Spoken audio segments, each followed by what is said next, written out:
দিয়া অনলাইনে যে ময়নার আব্বু আম্মু ভিডিও বানাই, যে ময়নার মাহাগর একটা পেজ হয়েছে 11 লক্ষ ফলোয়ার, 1 মিলিয়নের উপরে, আর একটা পেজ হয়েছে 4 লক্ষর উপরে ফলোয়ার। হ্যাঁ বলতেছে যে আমরা কন্টেন্ট সেট আপ দিছে না। তো বাংলা মিথ্যা কথা, ঠিক আছে, কিন্তু বাংলাদেশের মানুষের এতই বোকা নাকি? তো এটা আমি তো ধরছি তা আমার ছেলে যে 4 বছরের, আমার ছেলেও ধরেছে যে এটা এডিট করে ভিডিও বানাইছে যে আঙ্গরে কন্টেন্ট সেট আপ দিছে না।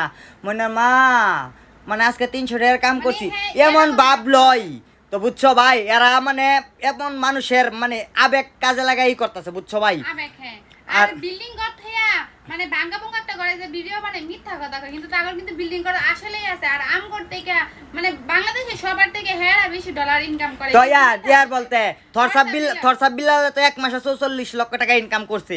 তো ফেসবুকের ইনকামটা যখন ওই যে কমাইলো না, কমানো মাস আগে 52 লাখ টাকা পাইছে না, এরা 1 মাসে ভাই 52 লক্ষ টাকা ইনকাম করছে।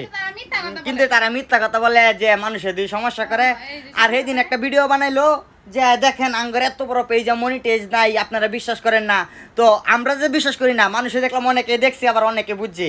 কিন্তু আমি তো এটা ঠিক ধরে আলছি যে এটা এডিট করা। তুমিও তো সবশেষে আমার ছেলে 4 বছরের আমার ছেলে বলতেছে যে বাবা এটা এডিট করে বানাইছে ভিডিও, কয় দ যে বলা টান দিছে এবার আরেকটা গেছে গা। তো মানে এরা এমন চালাক যে ভাবছে আজকা বাঙালি এতই বোকা।